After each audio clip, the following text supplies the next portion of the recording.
ETF index mutual funds నేర్చుకుని stock మార్కెట్లో రాణించాలనుకుంటున్నారా? వెంటనే ఈ నెంబర్కి కాల్ చేయండి. నమస్తే జయ. రమగారు, పతివ్రతల కథలు చాలా ఉన్నాయి మనకి. మనం కూడా కొన్ని డిస్కస్ చేసాము. చాలా రోజులు అయినట్లు అనిపిస్తోంది నాకు. మరి అలాంటిది ఏదైనా చెప్పుకుందామా? ఇప్పుడు మనం పతివ్రత కథలు చెప్పంగానే అమ్మాయిలందరూ మామూలుగానే మీరన్నీ మాంసకే చెప్తారు, అమ్మాయిలే బుద్ధిగా ఉండాలంటారని నా మీద ధ్వజం ఎత్తి పోట్లాడుతున్నారు. మన ఛానల్ ఏది కదండి, మన ఛానల్ అది. నేను ఎంతసేపు అలాగే అంటే మగపిల్లల్ని సపోర్ట్ చేస్తున్నట్టు ఆడపిల్లలకి అన్ని చెప్తున్నట్టు అబ్బో చాలా మంది అడుగుతుంటారు. ఇప్పుడు చెప్పబోయే మీరు అబ్బాయిల పేర్లు చెప్తారు కదా, అబ్బాయి అని. రమగారికి అబ్బాయి ఉన్నారు కాబట్టి అబ్బాయినే మెన్షన్ చేస్తారు. ఇది కూడా అంటారు. అంటే అది అలవాటు అయిపోయింది కదా. మామ్స్ మీరు ఎవరు కంగారు పడద్దండి, నాకు కూతురు ఉంది. సో నేను డెఫినెట్ గా అమ్మాయి మాట్లాడిస్తారు అమ్మగారిని. అదే ఇప్పుడు ఎలా అంటే మేము చాలా మంది సిస్టర్స్ కదా జయ. చివరి 4 లో మా నలుగురిలో ఒక్కక్కకి అమ్మాయి ఉంది. మిగిలిన ముగ్గురికి తలా ఒక 2 అబ్బాయిలే.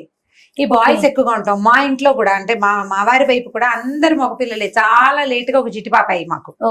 ఆడపిల్లల పేర్లు చెప్పడానికి కానీ ఆడపిల్లల బట్టలు కొనడానికి కానీ అవకాశం భగవంతుడు బాగా ఇవ్వాల. నాకు కొంచెం తక్కువ ఇచ్చాడు. నాకు చాలా అమ్మాయిలు ఇష్టం కానీ అలా ఇవ్వలేదు. మరి ఏం చేస్తాం, అందుకని ఇది అలవాటైపోయి వాడు అంటుంటాను నేను. ఎంతసేపు వాడని ఎందుకంటారు? ఒకవేళ అమ్మాయిని చూడండి, ఇంకోటి ఉంది.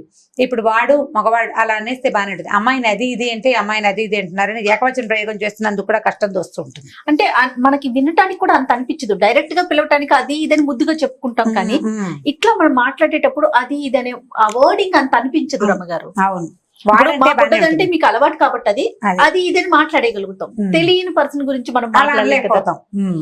అయితే ఇప్పుడు చెప్పే కదా, ఇప్పుడు మామూలుగా పతివ్రత కథలు అంటే మనకి సీత, అనసూయ, సావిత్రి, అరుంధతి వీళ్ళందరినీ పతివ్రతల కథలు చెప్పుకోవాలి. మనం సుకన్య గురించి చెప్పాము. అదొక బెస్ట్ పతివ్రత కథగా నేను భావిస్తాను. చాలా మంచి కథ. ఇప్పుడు భర్తని వెనకాల వాడు ఎలా ఉన్నా మొగుడుతోటే ఉండాలి అనే భావన ఈ రోజుకి కుదరదు, ఈ రోజుల్లో కుదరదు. అయితే మనకి ఇంట్రెస్టింగ్ పతివ్రతల కథ ఒకటి చెప్తాను నేను. ఇది చాలా పాత కథ, చందమామ కథ. యాక్చువల్ గా ఈ మధ్య ఒక ఫ్రెండ్, సీత గారని నా ఫ్రెండ్, వాళ్ళ అత్తగారు ఏం పతివ్రతలమ్మా మీకు తెలుసా, భూలోకంలోనే పతివ్రతలు ఎక్కువ దేవుళ్ళ కంటేనని ఒక కథ ఇప్పుడో చెప్పారు. ఓ 2-3 రోజుల క్రితం గుర్తొచ్చారు సీతగారు, అత్తగారు ఎందుకో గుర్తొచ్చి ఆవిడ చెప్పింది ఈ కథ నాకు గుర్తొచ్చింది అనమాట. బాగుంటుంది, ఇంట్రెస్టింగ్ గా. మీరు పిల్లలకి చెప్తారో మీలో మీరే చెప్పుకుని నవ్వుకుంటారో మీ ఇష్టం. అయితే ఒకసారి ఒక పతివ్రతల సభ జరిగింది ఒకసారి స్వర్గంలో, దేవలోకంలో అన్నమాట. మన లక్ష్మీదేవి, పార్వతీదేవి, సరస్వతీదేవి, మన ముగ్గురు. అక్కడి నుంచి శచీదేవి, ఇంద్రుడి భార్య, అష్టదిక్పాలకుల భార్యలు అంతాను.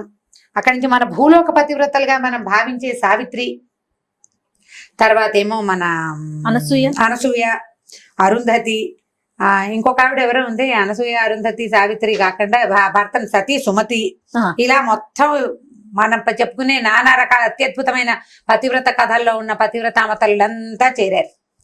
నేను గ్రేట్ అంటే నేను గ్రేట్ అని ఒక లేడీస్ మీటింగ్ పెట్టుకుంది. మామూలుగా మనం లేడీస్ మీటింగ్ అంటే జనరల్ కిటీ పార్టీస్ లో కూడా ఏం చేస్తాం, మా ఇంట్లో మేము ఆ వంట చేస్తాం, ఈ వంట చాలా బాగా కుదిరింది, మా వాళ్ళంతా మెచ్చుకున్నారు ఒకటి. లేదా సీతగారు ఎవరో మా సీతగారు ఎంత బాగా చేశారో కూర, సీతగారు చేసిన పచ్చళ్ళు అదిరిపోతాయని ఒకళ్ళకి పట్టం కడతాం. మిగిలిన వాళ్ళంతా సీతగారు వాళ్ళ అత్తగారు వచ్చినప్పుడు భలే బాగా చేశారండి, సీతగారు పట్టు చీర కట్టుకున్నారు ఎంత బాగుందో అని మనం అంతా కలిసి ఒక ఆవిడకి పట్టం కడతాం. లేకపోతే ఎవరికి వాళ్ళం పట్టం కట్టుకుని మాట్లాడుకుంటాం. జనరల్ గా లేడీస్ మీటింగ్స్ లో జరిగేది ఇదే. మీరు ధ్వజం ఎత్తకండమ్మా నా మీద, సహజంగా జరిగేదే చెప్తున్నాను. ఎంత మిడిల్ క్లాస్ మొరాలిటీస్ లో ఉండే భాగాలు అనమాట ఇవన్నీ. మన గురించి మనం చెప్పుకుంటాం కదా. ఇవాళ టీవీలో చూసి ఒక పచ్చడి చేశాను, చాలా బాగా వచ్చింది. నువ్వు చెప్పిన పచ్చడి చేశాను, బాగా కుదిరిందని సాధారణంగా చెప్పాం. టీవీలో చూశాను, యూట్యూబ్ లో చూశాను, అలాంటివి చెప్తాం. పుస్తకాల్లో మా చిన్నప్పుడు పుస్తకంలో ఉండేది. నేనైనా అంతే. మన ముందున్న మనిషిని మనం పొగడలేము. మన వెనక మనకి కనిపించని, మనకి దూరంగా ఉన్న వాళ్ళని సహజంగా వాళ్ళలో మనకి నచ్చినా నచ్చకపోయినా వాళ్ళ పేరు జయ ఒప్పుకుంటుంది కాబట్టి అందరూ ఒప్పుకోవాల్సింది. సో ఇప్పుడు వీళ్ళంతా ఇలా డిస్కషన్ పెట్టుకున్నారు. కొంతమంది ఏమో పార్వతీదేవి గొప్ప అన్నారు, కొంతమంది శచీదేవి గొప్ప అన్నారు, కొంతమంది సతీ సుమతి గొప్ప అన్నారు. వాదించుకున్నారు, ఏమి అవల, ఎవరిళ్ళకి వాళ్ళు వెళ్ళిపోయారు. మళ్ళీ ఇంకోసారి మీటింగ్ పెట్టుకుని దీన్ని సాధించాలనుకున్నారు. Very good. ఈ ఇళ్ళకి వెళ్ళిపోగానే సరస్వతీదేవి ఏమిటండి వీళ్ళు ఎవరు నన్ను గుర్తించరు, నేను ఎంత పతివ్రతను కాకపోతే మీ నాలుక మీద నన్ను పెట్టుకున్నారు అని సరస్వతీదేవి ఇంటికి వెళ్ళి భర్తకు చెప్పింది.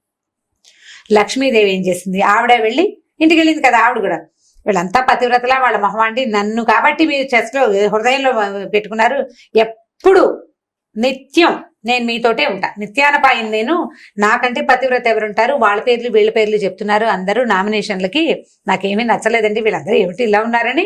లక్ష్మీదేవి పార్వతీదేవి ఇంటికి వెళ్ళింది. ఆవిడ అంటుంది, నేను సగభాగాన్ని మీలో, శివుడు లేందే అసలు శివాగ్ని లేందే చీమైనా పుట్టదు, అలాంటి సాక్షాత్ పరమశివుడిలో సగభాగాన్నైనా నేనుండగా మిగిలిన వాళ్ళంతా వాళ్ళ పేర్లు వీళ్ళ పేర్లు సజెస్ట్ చేస్తున్నారు, ఏమీ నచ్చలేదు నాకు, ఏమిటో వీళ్ళ ధోరణి, ఆడాళ్ళు ఇలాగే ఉంటారని ఆడవాళ్ళ మీద తన ఉద్దేశాన్ని వెలిబుచ్చింది. ఇలా మాట్లాడుకున్నారు.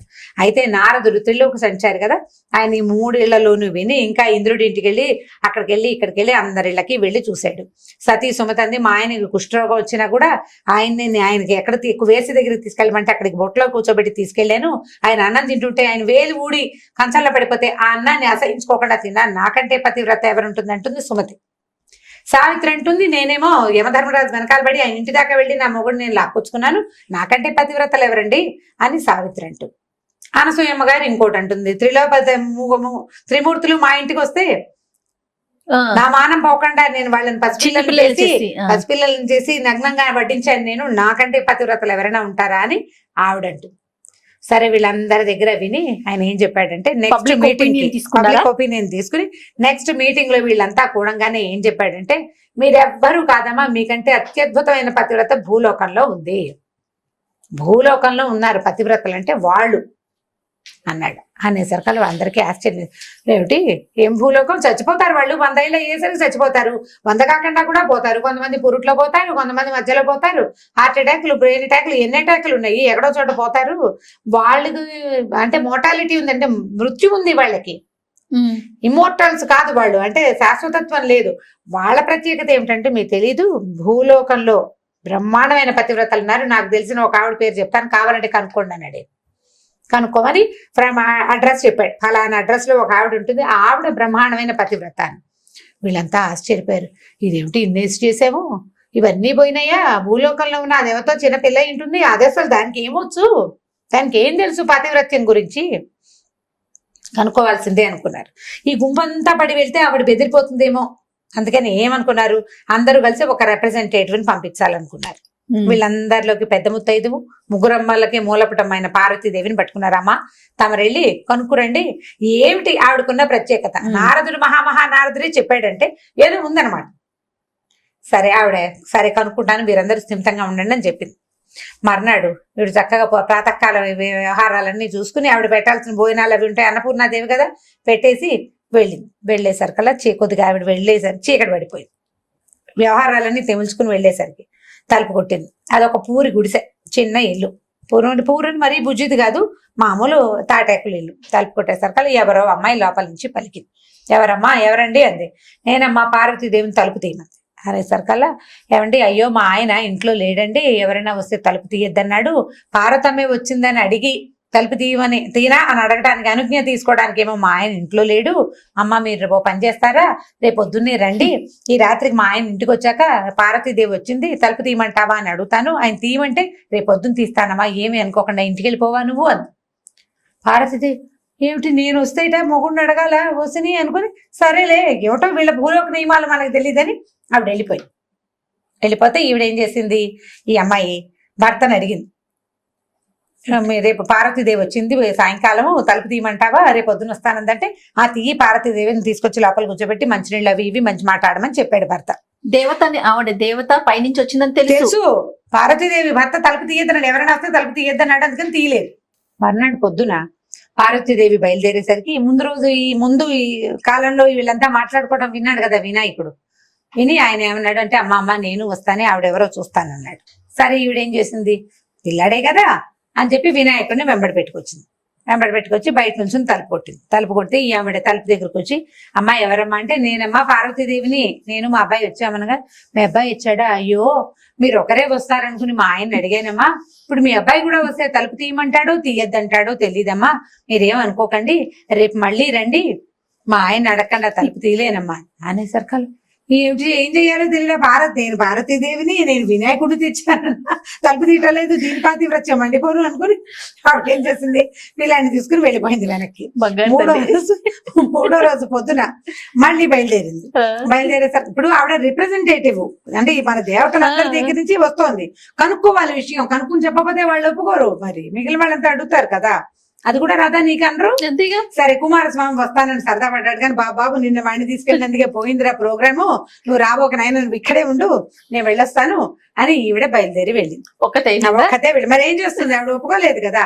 మూడో రోజు వెళ్ళంగానే ఈ అమ్మాయి తలుపు తీసింది. ఆవిడ అమ్మాయి ఏం కాదు, ఒక 30-32 ఏళ్ల స్త్రీ, ప్రౌఢ. అక్కడి నుంచి అమ్మ నీ పేరు ఏమిటంటే, నా పేరు గౌరమ్మ. మామూలుగా ఊళ్ళల్లో గౌరి పేరుని గవిరి, గైరమ్మ అలా పిలుస్తారు. గౌరమ్మ, గవరయ్య పేర్లు కూడా ఉంటాయి. నా ఫేవరెట్ పేరు గౌరి. నాకు అమ్మాయి పుడితే నేను ఆ పేరు పెట్టుకునేది, నాకు ఎంతో ఇష్టం. అయితే ఈ గౌరమ్మ నీ పేరు. ఏం చేస్తావమ్మా నువ్వు? ఏం చేస్తావు? నేనేం చేయనండి, మా ఆయనకి మాకు బరువులు ఎత్తే కూలివాడు, కూలి పని చేస్తాడు మా ఆయన. మాకు చిన్న చెలక ఉంది, అంటే చిన్న పొలం ఉంది, పొలం పని అది చేసుకుంటాము అంది. ఇల్లు చూస్తే ఇల్లు చక్క శుభ్రంగా ఉంది, చిన్న పాక, చాలా శుభ్రంగా ఉంది. భారతీదేవి 4 పక్కల చూసింది, ఇల్లు చక్కగా ఉంది, శుభ్రంగా ఉంది, ఉన్నంతలో కుదురుగా మట్టసంగా ఉంది, ఇల్లు బాగుంది. సరే బుద్ధిమంతురాల్లాగా కనపడుతుంది అమ్మాయి. భర్త మాట బాగా వింటుంది. చూస్తుంటే 4-5 ఏర్పాట్లు కనపడ్డాయి. ఏమిటి, ఓ చోట చిన్న మంచం వేసి చక్క దాని మీద మెత్తటి బొంత ఒకటి పరిచింది. ఒకటి అక్కడి నుంచి లోపలికి రాగానే ఒక ముక్కాలు పీట ఒకటి ఉంది, ఓ పీట వేసింది, ఓ పీట, ఓ మంచం. అక్కడి నుంచి రెండో పక్కన పెనమేమో పొయ్యి మీద పొయ్యి వెలిగించి దాని మీద పెనము, పక్కన అట్ల పిండి గిన్నె కనపడ్డాయి. పక్కన ఇంకో కుండ, అక్కడి నుంచి పళ్ళెము సామాన్లు కనపడ్డాయి. ఇంకా ఒక మూలకి చిలక్కొయ్యి ఉంది, చిలక్కొయ్యికి ఒక తాడు వేలాడుతుంది అనమాట. ఒక చిన్న చెర్నాకోల్ లాంటి సాధనము ఉన్నాయి. ఈ సామాన్లన్నీ చూసి అమ్మ ఇవేంటి, ఇవన్నీ ఉన్నాయి మీ ఇంట్లో అని అడిగింది. అడిగితే మా ఆయన చాలా పనిచేసి వస్తాడు కదండి అమ్మగారు, ఆయన పనిచేసి వచ్చాక అలసిపోయి వచ్చి కూర్చుంటానంటాడో పడుకుంటానంటాడో. కూర్చుంటే కూర్చోడానికి ముక్కాలు పెట్టేసి ఉంచుతానండి. ఒకవేళ పడుకుంటానన్నాడు అనుకోండి, బొంతేసి పక్క రెడీగా ఉంటే పడుకుంటాడు కదా రాగానే. కాస్త బాగుంది. మరి కుండ ఉంది, ఇప్పుడు కుండ అంటే అది అన్నపు కుండ అని తెలుస్తుంది. మళ్ళీ అట్ల పైన ఎందుకు పెట్టేవని. కాదమ్మా, ఒకవేళ అన్నం తింటాను అన్నాడు అనుకోండి, సాయంకాలం అయిపోతుంది కదా, అన్నం తింటానంటే తర్వాణి కుండలో అన్నం ఉంది, అన్నం పెడతా. ఒకవేళ కాదు వేడివేడిగా అట్లు పోసుకుని తిందాం అన్నాడు అనుకోండి, అప్పటికప్పుడు పప్పు రుబ్బితే అప్పటికప్పుడు పొయ్యి వెలిగిస్తానంటే ఆలస్యం అయిపోదు, మా ఆయన కోపం రాదు. అందుకని మా ఆయన వచ్చే టైంకి పెనం వెలిగించి రెడీగా పెట్టుకుంటానండి. బాగానే ఉంది. అంటే పడుకోవడానికి కూర్చోడానికి సాధనాలు ఉన్నాయి, తిండికి 2-3 సాధనాలు పెట్టింది. చిన్న ఇల్లు, వాళ్ళ ఇంట్లో ఏముంటాయి. మరి ఇదేమిటమ్మా, ఇక్కడ తాడు, ఇక్కడ చెర్నాకోలు ఉన్నాయి, వీటితో ఏం చేస్తారంటే, అదేనండి మా ఆయనకి అప్పుడప్పుడు కోపం వస్తుంది, అప్పుడు ఆయనకి నన్ను కట్టేసి కొట్టడం అలవాటు. నువ్వు సరిగ్గానే విన్నావు, కట్టేసి కొట్టడం అలవాటు. అప్పుడు ఆయన కోపం వచ్చాక ఆయన తాడు కోసం వాటి కోసం ఎక్కడ వెతుక్కుంటాడు. అందుకని ఏం చేస్తాను, ఈ తాడు రెడీగా పెడతాను, తాడేసి నన్ను ఈ గుంజ కట్టేస్తాడు. ఆ చెర్నాకోలు తీసి 2 దెబ్బలు కొడతాడండి. ఆయన కోపం తీరాక ఆయన పడుకుంటాడు. మెల్లిగా ఎప్పుడో ఆయన కోపం తీరలేచాక కట్లిపితే అప్పుడు అన్నం పెడతానండి. ఇలాగ అలవాటండి అని. పార్వతీదేవి నిర్కాంతిపోయింది. ఇది పాతివ్రత్యం. మనము మిగిలినవన్నీ చూస్తున్నాం, అంతేగాని భర్తకి కోపం వస్తే నన్ను కొట్టడానికి ఏర్పాట్లు కూడా మనం ఎవరని చేయటం లేదు. ఇది నిజంగా మహాపతివ్రతే అనుకుని, అమ్మాయి చాలా సంతోషం అమ్మా, నీలాంటి బుద్ధిమంతురాల్ని కలిసినందుకు నాకు చాలా సంతోషంగా ఉంది, ఎంతో బాగుంది, చాలా బాగుందమ్మా, నేను వెళ్ళొస్తానని ఆవిడ అమ్మాయి బొట్టు పెడితే చక్కగా బొట్టు పెట్టించుకుని 2 అక్షంతలు వేసి ఆశీర్వదించి చల్లగా వర్ధిల్లు కలకాలం అని చెప్పి పార్వతీదేవి ఇంటికి వచ్చేసింది. ఇంటికి వచ్చాక అందరినీ పిలిచి చెప్పింది అనమాట. పాతివ్రత్యం అంటుంటే మనం అనుకునేదే పాతివ్రత్యం కాదు, పాతివ్రత్యంలో లెవెల్స్ ఉన్నాయి. ఎవరి పాతివ్రత్యం వాళ్ళది. నాదొకటి, నీది ఇంకోటి. నేను ఇలా ఉన్నాను కాబట్టి ఇదే గ్రేట్ అని మనం అనుకోవడానికి వీల్లేదు. ఎవరి లెవెల్ ఆఫ్ పాతివ్రత్యాలు వాళ్ళకు ఉంటాయి. ఒకళ్ళు భర్తలకి ఇష్టమైన ఆహారం ఉండేవాళ్ళు, వాళ్ళ పాతివ్రత్యం అది. భర్తకి నచ్చినట్టుగా తయారయ్యే వాళ్ళు ఒక రకం. ఓకే, ఆయనకి ఏది ఇష్టమో అదే చేయాలనుకునే వాళ్ళు కొంతమంది. ఇంకొంతమంది ఉంటారు ఆయన చెప్పిన దానికి వ్యతిరేకంగా చేస్తూ ఆయన వెనకాలే ఉండేవాళ్ళు ఇంకొంతమంది, ఆదర్శపత్రులు. కాబట్టి పాతివ్రత్యానికి లెవెల్స్ తేడాయే గాని ఎవలాగైనా ఉండొచ్చు. దీన్నే పాతివ్రత్యం అంటారు, దీన్ని అనరు అని అనడానికి వీల్లేదు. కాబట్టి భూలోక పాతివ్రత్యం మహాద్భుతమైన పాతివ్రత్యం అని అందరికీ చెప్పిందట. ఆ తర్వాత వీళ్ళు ఈ మీటింగ్లు పెట్టి నేను గ్రేట్ అని చెప్పకూడదు, ఎవడి గ్రేట్ స్వాడితేనని అక్కడి నుంచి ఆ ఏజెండా మానేశారనమాట అమ్మవార్లందరూ. దీని మీద మాట్లాడకూడదు, ఇవన్నీ మాట్లాడకూడని సంగతులు. ఇప్పుడు ఏది కరెక్ట్ ఏది తప్పు అనేది జీవితంలో ఎప్పుడు రాసి పెట్టి ఉండదు. మనదే కరెక్ట్ అనుకోవటానికి లేదు, అనుకోవడానికి వీల్లేదు. మనతో ఉన్న వాళ్ళకి ఏం కావాలో అది మనం చేయగలుగుతామా లేదా అనేదే టాస్క్, టఫ్, అంతే. పాతివ్రత్యం నేను అనుకునేది కాదు, అవతల వాడు అనుకునేది. అది ఎప్పటికీ మీట్ అవ్వలేం మనం. కన్క్లూజన్ సరిగ్గా అర్థం చేసుకోండి. ఎప్పటికీ అవతల వాళ్ళకి కావలసినట్టుగా చేయడం ఎవ్వరి వల్ల కాదు. ఆడవాళ్ళని భర్తలు సాటిస్ఫై చేయలేరు అన్ని విషయాల్లో, కొన్ని చేస్తే కొన్ని చేయలేకపోతారు. అలాగే మగవాళ్ళని భర్తల్ని కూడా వాళ్ళకి బాగా నచ్చేలాగా ఉండటం మన వల్ల కాదు, కొన్ని చేయగలుగుతాం. కాబట్టి మనకి ఏది దొరికిందో దాని మీద సంతోషించాలి. చిన్న పిట్ట కథ దీంతో పాటు చెప్తాను, మీకు ఇంట్రెస్టింగ్ గా ఉంటుంది. ఉద్దాలకుడు అని ఒక శిష్యుడు ఒక మహాగురువు గారికి. అయితే ఈ ఉద్దాలకుడు ఏంటంటే భార్య అసలు మాట వినేది కాదు. వీడి అదృష్టం అంటే ఏంటంటే వీడి గురువు గారి భార్య కూడా అసలు మాట వినేది కాదు. ఆయన ఎప్పటికప్పుడు ఆ భార్యతో పడలేక ఒరే పెళ్లిళ్ళు తీసుకోకుండా అని చెప్పేవాడు వాళ్ళ గురువు గారు. చెప్పేవాడు కానీ ఆయన పెళ్లి చేసుకున్నాడు, ఏదో సంసారం నడుస్తూ ఉండేది. ఓసారి ఏమైందంటే ఈ శిష్యులందరికీ చెప్పేవాడు కానీ ఎవరు దాని వాళ్ళు వీళ్ళకే లేక పెద్దవాళ్ళు బలవంతం వీడికే సరదా పుడుతుందో పెళ్లిళ్ళు చేసేసుకుంటారు. ఈయన ఏం చేశాడంటే పెళ్ళంతో విసిపోయి గురుగారు దేశ సంచారానికి వెళ్ళేసరి కల్లా ఆ దేశ సంచారానికి వెళ్ళినప్పుడు ఈ ఉద్దాలకుడు ఇంటికి వచ్చాడు. వస్తే గురువు గారు వస్తున్నట్టు వార్త వచ్చి ఉద్దాలకుడు అడిగాడు భార్యని, ఏమే నీ పుణ్యం ఉంటుంది, మా గురువు గారు వస్తున్నారు, అసలే ఆయన భార్యతోటి పడలేక దేశాటానికి బయలుదేరాడు, ఏమీ గొడవ పెట్టుకోవద్దు దయచేసి, మా గురువు గారు ఉన్నంతసేపు 4 రోజులు ఈ ఒక్క రోజు 4 ఇక్కడ ఒకటే రోజు ఒక పూట భోజనం చేసి వెళ్ళిపోతారు, సాయంకాలం చల్లబడ్డాక పంపించేస్తా, ఆయన ఉన్నంతసేపు నేను ఏమైనా అంటే నువ్వేం పట్టించుకోకుండా ఉండాలి ప్లీజ్ అన్నాడు. సరే ఆవిడేమంది, సరే 100 వరకు ఓకే, 100 తిట్లు నువ్వు తిట్టినా నేనేమన్నా, 100 దాటేవో ఒప్పుకోను. ఈయనకి దొరికిందే ఛాన్స్ అనుకున్నాడు, తాట తీసేస్తానని చెప్పింది. ఈయన సరేనన్నాడు. అక్కడి నుంచి ఈయన రాగానే గురువు గారికి కయ్యమే నీ మొహమంట నీళ్ళు తీసుకురా అన్నాడు, తెచ్చింది. నీ దుంపదగా నీకు అది కూడా రాదేంటే అన్నాడు. ఇలాంటి తిట్లు నేను మంచి తిట్లు తిడుతున్నాను, నాకు అవే వచ్చు. బోలెడన్ని లకార మకార ప్రయోగాలతోటి మొత్తానికి కాబట్టి నానా తిట్లు తిడుతూ భార్యని తను ఎంత కంట్రోల్లో పెట్టాడో గురువు గారికి చూపించాడు ఉద్దాలకుడు. ఒక్క రోజులో ఒక్క పూటలో పొద్దునే వచ్చారు, పొద్దునే కాలకృత్యాలు తెచ్చుకున్నారు, నదికి వెళ్ళారు, కాళ్ళు కడుక్కున్నారు, ఇంకేదో చేశారు, భోజనాన్ని కూర్చుంటే అది తేవే నీ మొహమండ అన్నాడు, ఇది తీసుకురావే నీ మొహమండ అన్నాడు, అది కూడా రాదా మీ అమ్మా నాన్న ఎలా పెంచారే అన్నాడు. ఈయన పాపం సంవత్సరాల తరబడి తిట్టదలుచుకున్న తిట్లన్నీ లోపల దాచుకున్నవన్నీ మొత్తానికి వెలుగులాగా బయటికి తెచ్చేసాడు, అయిపోయింది. సరే ఆవిడ పులుసు వడ్డించడానికి రాచిప్ప పట్టుకొచ్చింది, రాచిప్ప కాదు కొండే తెచ్చింది, పులుసు కుండ తెచ్చింది. చివరికి ఆవిడ ఈయన తిడతానని చెప్పాడు కదా, పొద్దు నుంచి ఆవిడ ఒక 100 చింతపిక్కలు లెక్క పెట్టి ఒక కుండలో పోసుకుంది. ఏం చేస్తోంది, ఒక్కోటి తీసి పక్కన పెడుతోంది. తిట్టినప్పుడల్లా ఒక గింజ తీసి బయట మంచి ఇంటెలిజెంట్. వేగా ఏమైంది, ఈ కుండ ఖాళీ అయింది, ఈ చింతపిక్కల గిన్నె ఖాళీ అయిపోయింది. అప్పుడే ఆవిడ పులుసు గిన్నె పుచ్చుకొని వచ్చింది. గిన్నె పుచ్చుకు రాగానే పులుసు అప్పట్లో ఉంది మట్టి కుండలతో వంట చేసుకునేవాళ్ళు, కుండ పగిలిపోతే కొత్త కుండ కొనుక్కోవటమే. ఈ కుండ భాండం పట్టుకొచ్చింది. పట్టుకొచ్చేసరికి ఈయన అన్నాడు కుక్కమోహన్ పులుసు వడ్డించు అన్నాడు. అనగానే ఆవిడ ఏం చేసింది, ఢాడ్ అని ఈ పులుసు గిన్నె ఎత్తి నెత్తి మీద కొట్టింది. మొగుడు 100 దాటిపోయింది, నేను చెప్పాను నీకు 100 అయిపోయిందండి. అనగానే గురువు గారు నిర్ఘాంతపోయాడు, ఉద్దాలకుడి పని అయ్యేపోయింది. ఉద్దన పని చేసేది ఉద్దాలకుడి పెళ్ళాం అనమాట. ఆవిడ పేరే అది.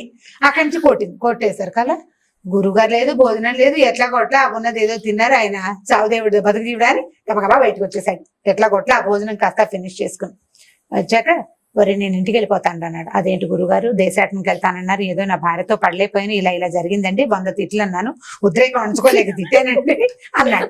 అనేసరికల్లా ఆయన అన్నాడు, ఇంకెందుకురా దేశాటన, మీ అమ్మగారు చాలా మంచిదిరా, ఇక్కడికి వచ్చాక నాకు అర్థమైంది ఆవిడకి ఎంత కోపం వచ్చినా కుండ పగల కొట్టేది కానీ ఒక్కనాడు నన్ను ఎత్తిన కొట్టలేదురా, మానవరాలు బంగారు తల్లిరా.